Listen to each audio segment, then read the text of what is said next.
everyone, I'm Anthony Bottibol, the Marketing Director at BlueVen. I hope you enjoyed Digital so far. If you've been on some of our earlier sessions, then welcome back. If this is the first one that you're attending, then welcome.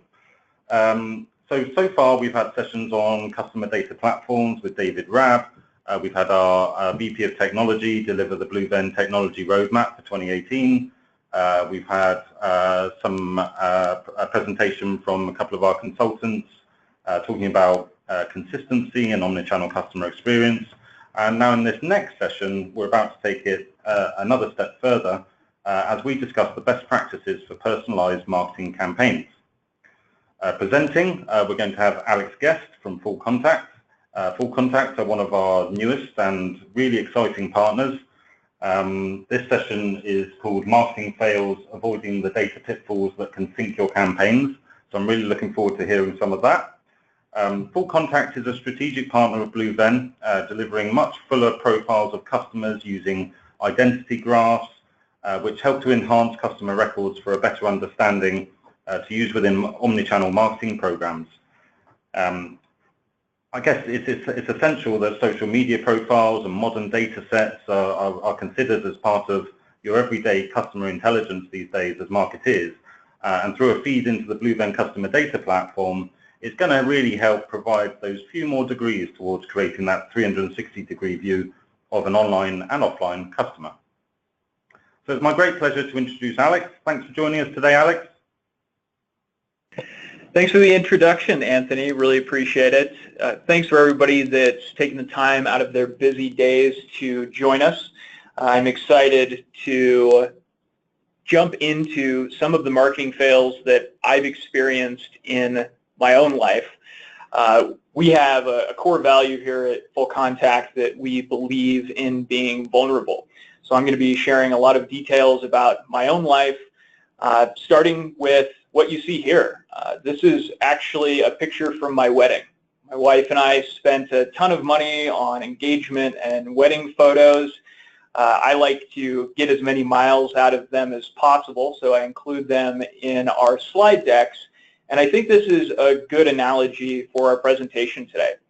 We had a food truck that catered our wedding, and they were very professional. They were seasoned chefs that had owned their own restaurants and started to get into the food truck game. They had catered hundreds of weddings, so they were going to do all of the prep work up front. They were going to show up to the venue an hour early.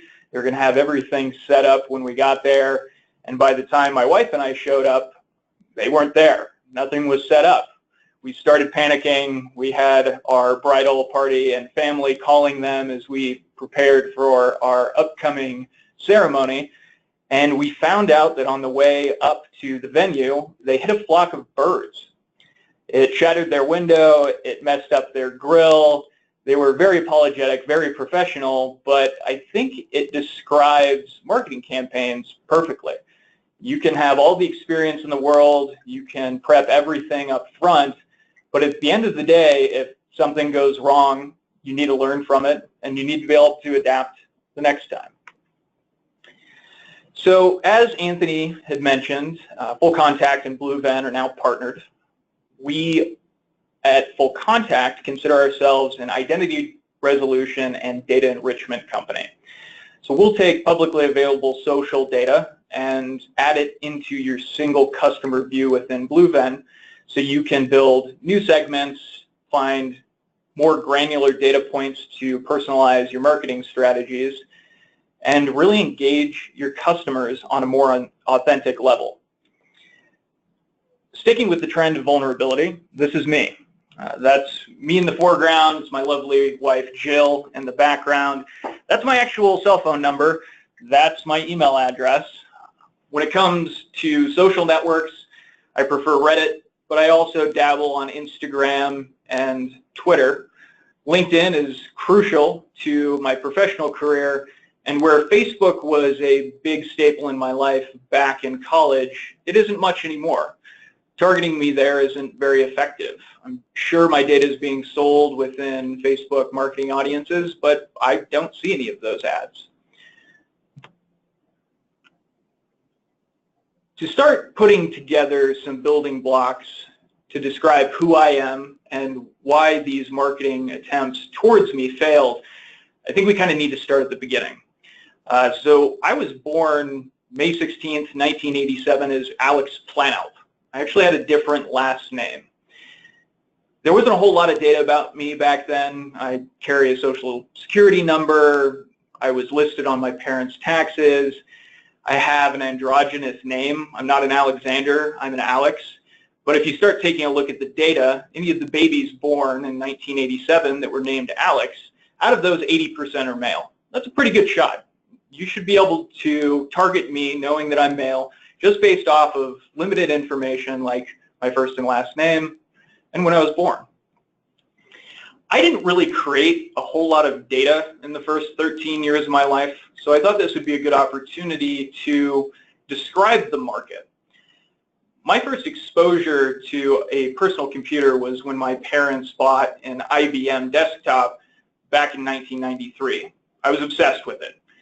As you'll learn through the rest of this presentation, I am a huge nerd. My right arm is dedicated to Nintendo video game tattoos. I game constantly. It's really my biggest outlet and probably my biggest passion in life. Shortly after our family picked up our first computer, cookies hit the scene. They weren't nearly as sophisticated as they are now. You didn't have super cookies like Canvas, but it was a good way to start tracking people on the internet as it came onto the scene. Shortly after that, actually just by about 14 days or so, the first banner ad campaign was started. It was actually an AT&T campaign, believe it or not. They've been out there and progressive for a long time. They paid a website $30,000 for 3 months to have a banner ad listed on their website. That banner ad had a 44% click-through rate. That's insane in today's standards, not only from a cost perspective, but also a conversion perspective. Today, you'll buy CPMs for banner ads between 50 cents and $2.50. When it comes to conversion, those will probably only convert 0.05%. It's much more around impression marketing today. Granted, the AT&T ad was static. It said the same thing to everybody. It wasn't programmatic like we see today. But the market's changed significantly over the last few decades. People become more and more inundated with information, and it's harder to get their attention. I suppose I probably should have apologized up front. Being born in 1987 makes me a millennial, and we're really hard to gain attention. We grew up in the internet era. We see advertisements every day, all day, in every platform and media that we interact with. Millennials are actually really good about ignoring it. AOL started to roll out June of 1995. It became a great interface for the majority of the world to jump online. Hotmail came out around a year after, where people could easily obtain an email address, and it became a new channel for marketers to engage with their prospects and customers. Google started innovating in September of 1998, started tracking our explicit needs on the internet. How do I travel to New York? Why is my dog barking? We started to gather a lot of information on hand raisers that needed intel about their lives. Before they started monetizing that data in October of 2000, we saw the dot-com crash. We lost a lot of good battle buddies during that time, but it forced the market to evolve and to be more strategic. After that, I really started to develop data, mostly in the offline realm. I'd imagine most of you have partners, data vendors that can help you source this information, but in May of 2003, I turned 16. I got my first car, so I was in an automotive file. I had an insurance company, so people could learn more about me based off of my insurance coverage. Shortly after that, I got my first job. So you could get income data on me. I was listed in the IRS. I paid some taxes. I wasn't making a whole lot of money, so it wasn't very interesting to most people. But I started to create who I am today almost 14 years ago, at least from an offline data perspective.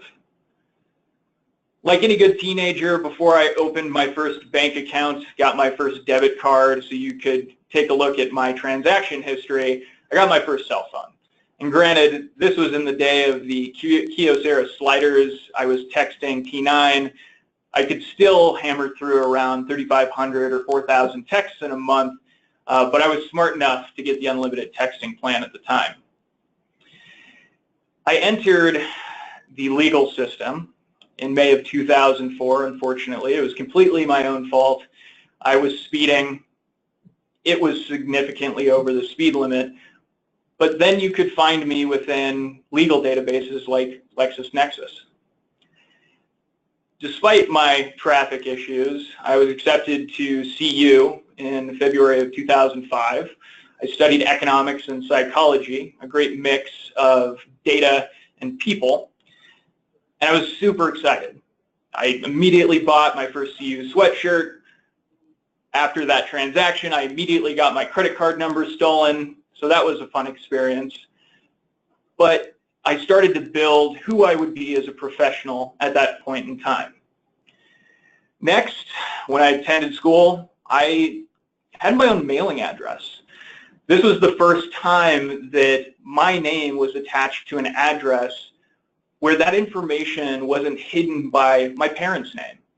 Similarly, I started consuming media. I had my first cable subscription where you could start to see the television that I was consuming. You would be able to place ads in front of me and my friends and people in my cohort, as opposed to a family where it's more difficult to engage multiple people. And then, like any real adult, I decided that I needed my own loyalty number for Kroger stores. So I set up my loyalty under my cell phone number, and you could start to track me through retail and grocery data. So this is all offline. This is all long before we had a large digital revolution. We started putting supercomputers in our pockets and getting distracted just about everywhere we went. Facebook hit the scene shortly before I went into college, and I quickly realized that that was going to be an important platform for me to engage with my classmates, or maybe to figure out where the party was that weekend. I think it was maybe a little bit of both, but it was a great communication platform. And interestingly enough, at that time, you needed a .edu email address to be able to get into Facebook.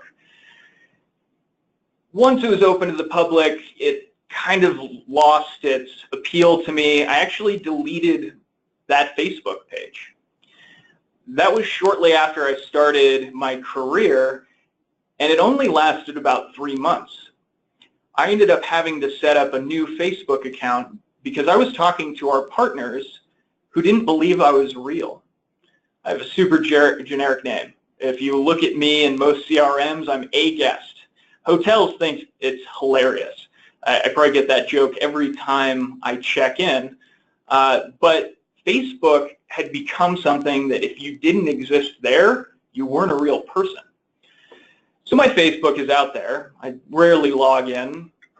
I miss out on a lot of events that my friends host, but it's become such a critical part of our lives, especially from a data perspective.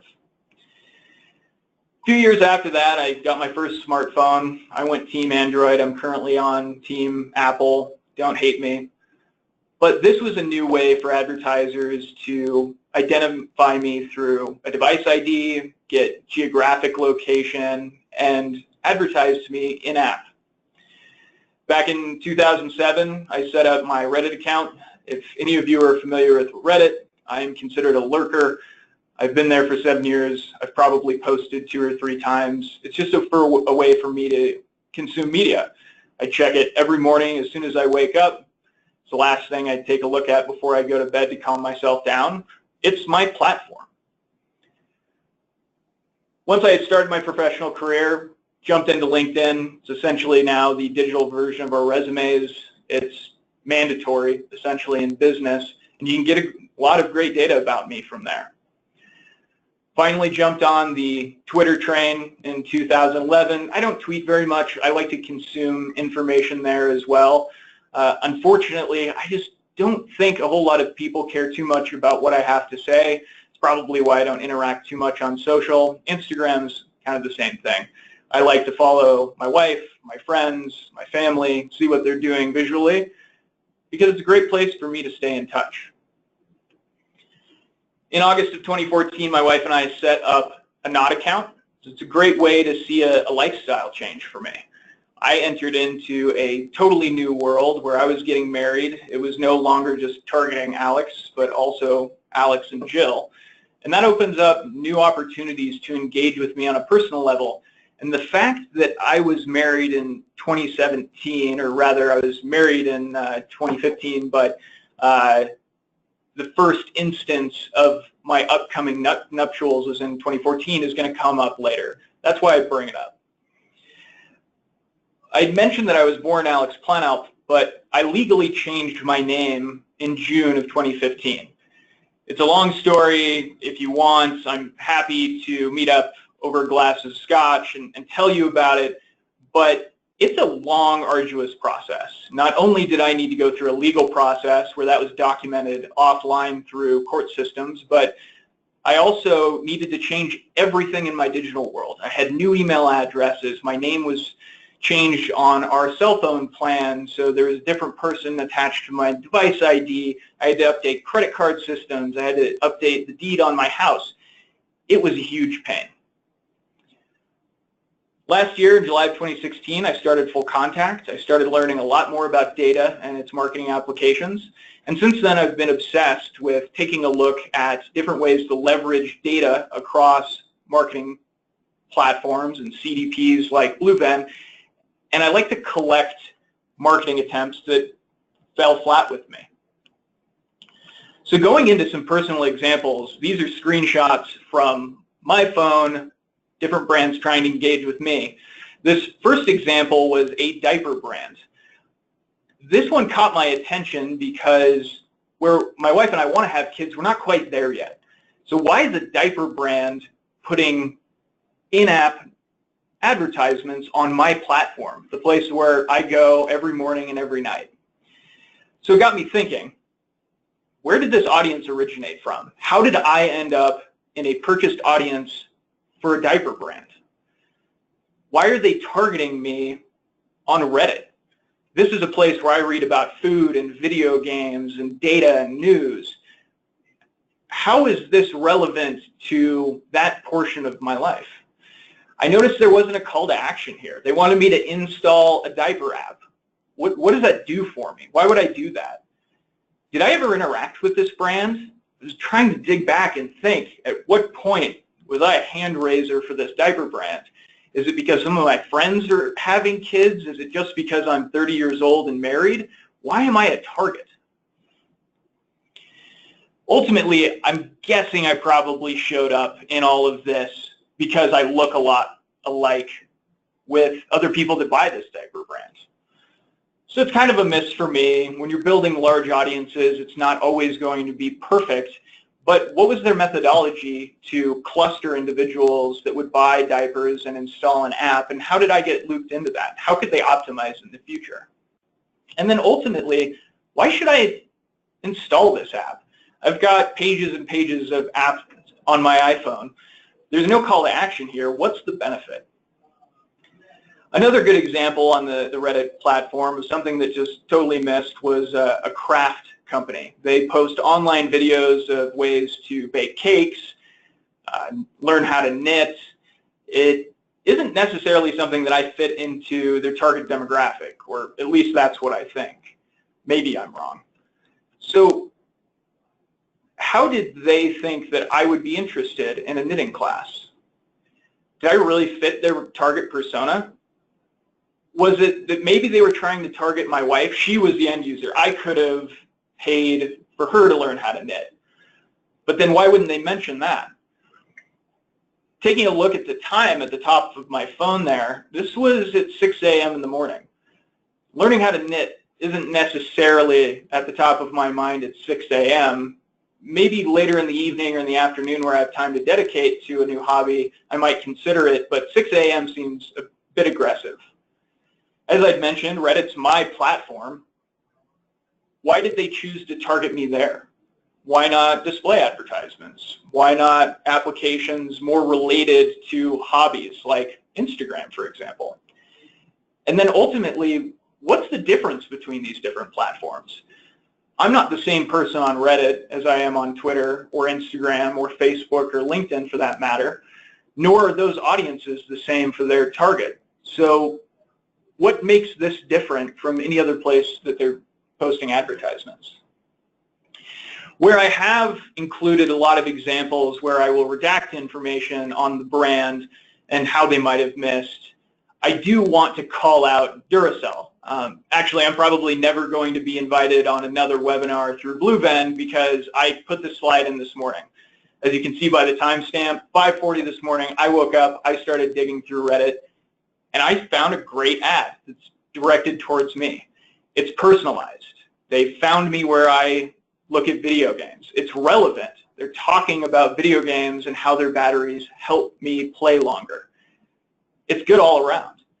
As you can see, there's a Learn More button, and my curiosity got the best of me, and I wanted to see, okay, how are these batteries going to help me game better or longer? And that's the actual landing page it directed me towards. It wasn't about gaming at all. It was about how they're helping in Puerto Rico. That really resonated with me. This is authentic. It's social. It's showing that there's a cause behind what Duracell's doing.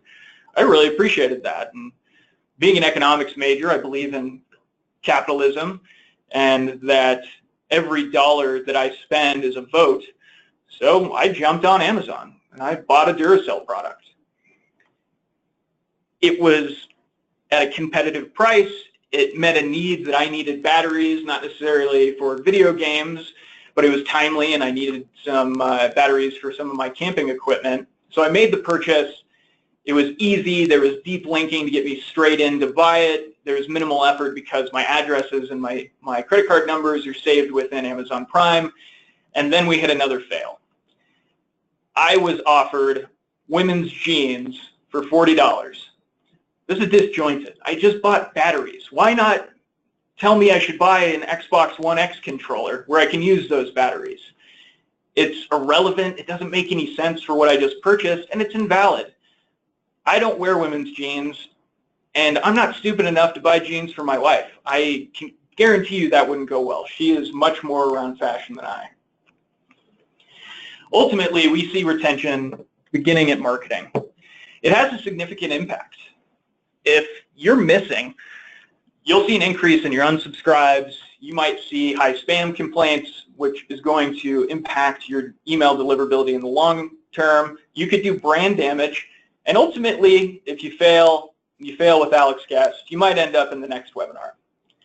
From a sales perspective, you might see a loss in new revenue. Maybe somebody doesn't want to engage with you if they have a different perspective of what you actually do. It could increase your outbound sales costs because your salespeople are going to be working against the brand image that's been installed through account-based marketing efforts. That could lead to a decrease in pipeline. Nobody likes that. And then overall, if you have an invalid message, you might be doing harm with your loyal customer base. Moving into the phone realm, SMS, text message advertisements, I'm not a huge fan, but I like to sign up to see what people are doing.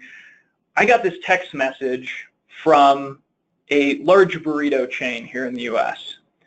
This was around Veterans Day. They wanted to salute our military personnel and offer them a buy one, get one. I'm a huge fan of the military, of our veterans. I really appreciate everything that they've done, but I'm not one myself. Never been in the military. But this offer is specific to active duty military members. You need to show an ID. So they've sent me an advertisement, and I appreciate that this chain is supporting our military and our veterans. That aligns to me. But I can't take advantage of the offer. It feels like I didn't really get anything out of this. It was just a disruption. So through this, I'm not really their buyer here. How recent is their data? Do they know what I do professionally? I guess maybe I could have joined the military, but it didn't happen. If you're going to send out an offer, can anybody participate? And if they can't participate, then how can you segment that better to hit the target audience? If you look at active duty military members here in Colorado, where I live, they're around 35,000. Out of the adult population that could be in the military in Colorado, that is only about 3.4% of adults. So you're looking at a very small segment here, and somehow I got included in this. I don't know if this went out to everybody or maybe I just was miscategorized, but it didn't make a whole lot of sense. They missed. I feel like I missed out on a free burrito. Nobody likes that. But then again, I don't really engage with this channel. If I'm never responding, if you're not showing any attribution that this is driving me in store, then why do you keep doing it? Similarly, on the service end of things, this is a transcript from a car dealership that was looking to service my vehicle. It was very monotonal, and I will spare you reading the whole thing, but ultimately anything in red really stood out to me from a personalization perspective, excuse me. Mr. Alex Guest, that doesn't feel very real. This was a pre-booked sales appointment, and we need to cancel it unless you give us a call back. Not only is that aggressive, but it's incorrect. I called the service department directly.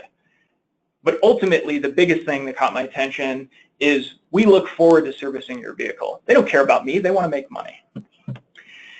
Another great marketing fail lies within the travel industry. This is my inbox. I had signed up to, I booked a single hotel through this website, and it was in New York. Now, the only things that they know about me are that I went to New York once, I live in Colorado based off my billing information, and they send me the same call to action, usually about once a week, to go to New York. I've been back to New York since. If you look at their recommendations in email on the right side there, Aurora, Colorado is only about 10 miles away from where I live. So they're telling me that I should book a hotel a couple miles away from my house, or I should go to New York, and then the rest of it's just randomized. But it's always in the same order. It doesn't mix up. There's no primacy or recency effect where I'm getting new information. I have to dig through this. It's not an easy way for me to buy. And then finally, the offer on the bottom says that I can get up to 50% off my next trip with a secret deal. How many people do you think get this email? Is that a very authentic offer? If millions of people can get the same 50% off, it doesn't really make me feel special. Ultimately, I'm not going to bore you by reading each of these point by point. We'll be sending out the webinar and the deck after, but personalization matters, and personalization matters a lot to millennials and other generations as well. So putting in the effort to personalize through BlueVenn, their tool's super easy to build and segment audiences and build up workflow campaigns. You can produce one-to-one personalization at scale without a huge upfront investment. The last marketing fails that I want to talk about are some of the most heinous. The first one on the left came from an international bank. They told me that my fiance might catch our kitchen on fire. Well, I'm actually married, so that's a pretty big miss there. They want to sell me homeowners insurance, but if you look at the bottom, it's actually not through them, it's through a partner. They suggest that we get cooking classes so we don't catch the kitchen on fire. I actually pride myself as a great cook. For years and years, I thought I'd own my own restaurant. So not only have you insulted my wife, you've insulted my cooking, and this is all done under the guise of a partner. That is not authentic. The direct mail on the right-hand side is just as interesting. The top one comes from my cable company, where they got my last name wrong. I've had that changed for years. What happened, guys? You know who I am. You bill me every month. The middle one comes from a credit card company that I don't work with today. So this is my first brand interaction. You got my name wrong. You bought inaccurate, out-of-date information, and I'm not going to engage with your brand if you know nothing about me. And then finally, this one hurt a lot. So this was a mailer from an HVAC company. It looked to me like it had been sent out by the franchisor. It had the local franchise listed on it, and it was touting a furnace brand that I had just installed in my house a year before. Imagine my furnace is probably going to last 8 years. Why are they retargeting me for a furnace that they should know I have? I had to file permits to get a new furnace put in. I imagine it's probably going to last 10 or 15 years.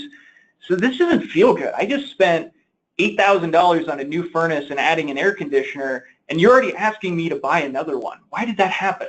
This data's out there and it's available, and you're spending your franchise's hard-earned dollars and the percent that they have to spend on marketing to target somebody that's not a realistic buyer for the next decade. Ultimately, this all rolls back to the top challenges we see with our email marketing partners. You might not have enough data. The data might be of a poor quality. You could be calling me Alex Plano. I'm not that person anymore. Or you don't have enough time to take action on these insights. And really, I feel like that's where BlueVenn comes in. Their drag and drop interface gives you the ability to build these segmented and personalized campaigns so you don't make these same fails. Again, thank you guys for taking the time out of your busy days. For some of you, it's lunchtime. For others, it might be towards the end of the day. Hopefully, you have drink in hand. So I really do appreciate you taking the time to listen. We'll jump into some questions now, and I will kick it back over to Anthony to make sure we get everything answered. Worst case scenario, I will respond personally to anything that we can't get to today. Great, thanks, Alex. Yeah, we've got a few questions here, and if you're typing any questions out now and we don't get through to them, then I will send them directly to you, Alex, and you can get in touch if we don't cover them. So I've got one here. How can I decide which data vendor is best for my campaign needs? It's a good question. So ultimately, I like to think about it as starting with the question that you want to answer through data. What are you trying to learn about your prospects or your customers? What data do you have today that could start answering those questions? What's missing that you would need? So it depends really on what you're looking for first, what questions you're looking to answer, and then you want to start taking a look at data vendors. When you look at vendors, you need to decide between online and offline. You need to decide between personally identifiable information, PII, or anonymized data like cookies and device IDs and things like that. But ultimately, there are a ton of great resources online, and it never hurts to run through a quick Google search. If you have any specific questions, we have partnerships across the industry with credit unions, legal databases. More than happy to point you in the right direction if there's a specific need, so we can get you into the right place. Okay, thanks Alex. Someone here is saying they don't actually collect very much information from their customers. What base information do they need to be able to enrich their data? Yeah, that's a pretty common question that we hear with our partners these days. As marketing has evolved, we try to optimize conversion by keeping the amount of information that we ask of our prospects to a minimum. Sometimes a lead gate might just be an email address. Every once in a while you get the opportunity to ask for more information if, say, they're downloading a white paper where you can get their company, job title, revenue, number of emails they send a month, so on and so forth. But that's not always the case. Emails really become this pervasive digital ID where you can take an email and match it into phone numbers, into physical postal addresses, into social data and interest level data like full contact. So that can be a great place to start. If you don't even have an email address, there are a ton of great vendors out there that can take a persona, figure out what that audience looks like, and help you identify them. Full Contact can do it from a social perspective, but there are great vendors out there that can get that all the way back to a postal address. Some people might be able to deliver a phone number and email if you need to contact that person for the first time.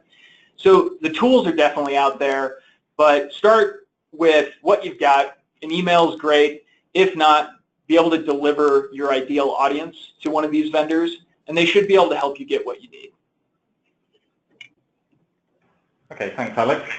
And another one here. How do I assess my data quality and actually the data quality of vendors? Yeah, that's a tough one.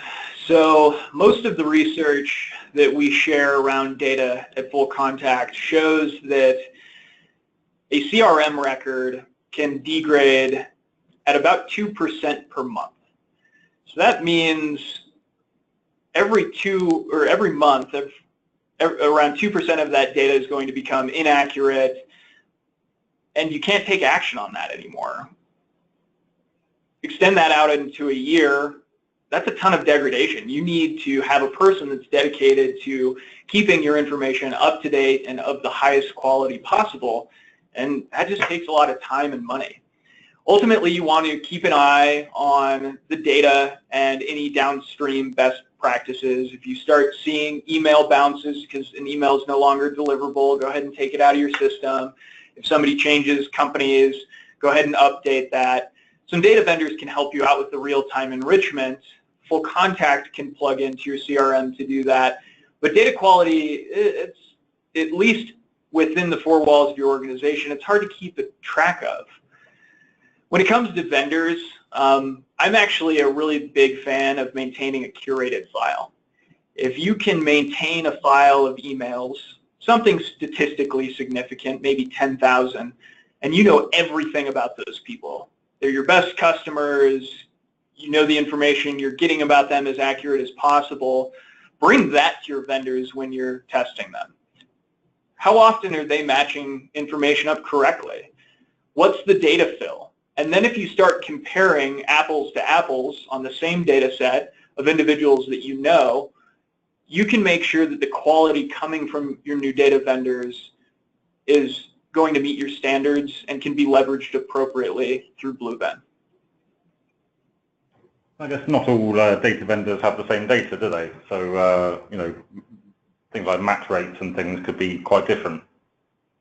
You got it. Yeah, I think you actually bring up a great point, Anthony. So different data vendors are going to enrich your contact information using different keys. So do they need an email to get started? Do they need a phone number? Do they need a postal address? Once they start matching enriched data, is it high confidence? Full Contact starts off at around 95% accuracy, but there are offline data partners that match off of a fuzzy accuracy, around 60%. So sure, they might match more data, but it could be less accurate. So definitely ask those questions when you're working with your data vendors that, hey, if you want to do an audience analysis and you can tolerate 60% accuracy, it's probably a little cheaper. But if you want to do the one-to-one personalization, you want to find somebody that's resolving those identities and matching at a high accuracy. Cool, okay. I'm just going to take the slides back.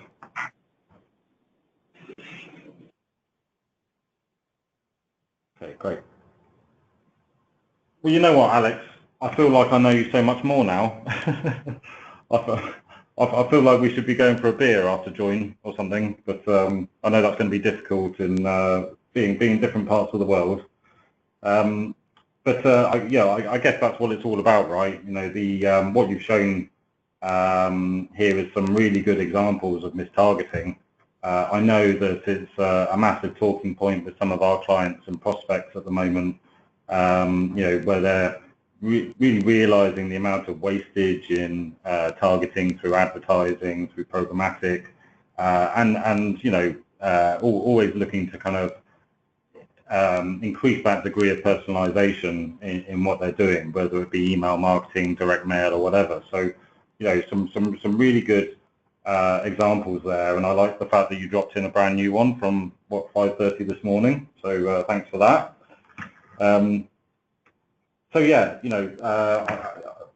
a stat I was looking at the other day, on e-consultancy was saying, it was a leading US hotel chain having had a 143% uplift in email response after bringing in personalization. So again, just goes to show, how it can be really game changing for marketeers. So thank you very much, Alex. No problem. Thank you. Really appreciate the time. If anybody wants to reach out, that is actually my real contact information, and I hope you enjoy the rest of the conference, everybody. Yeah, we will have your cell number now. So yeah, we will share the deck. So yeah, you can all get in contact with Alex directly. Right. So yeah, we're going to make all the presentations available to watch on demand. Those will be released next week on blueven.com. As Alex says, we'll also send out the slide deck as well. So up next at Join Digital, we're going to be having Angie Lyons from US publishers Gatehouse Media. They're a client of Blueven, and as part of the corporate consumer marketing team, Angie has developed and implemented a variety of MarTech solutions in her time. In this session, what you're going to be able to do is listen to Angie and hear how her team is sort of looking to reinvent the communication process with consumers throughout their subscription lifecycle. So, they're going they're embarking on their own single customer view project at the moment, and it's going to be a really fascinating presentation. So we're going to be closing this one down, and the next one will start in roughly 19 minutes. As you will have probably realized by now, we're sending out reminder emails every 10 minutes before each session, so you'll get another reminder email. Just to say, there is a link on there. If they start to get annoying, you can click that link and those will stop. But if you're finding them useful, then great. Yeah, thanks a lot, and hopefully see you all in the next session to hear about Gatehouse Media. Thanks a lot. Bye.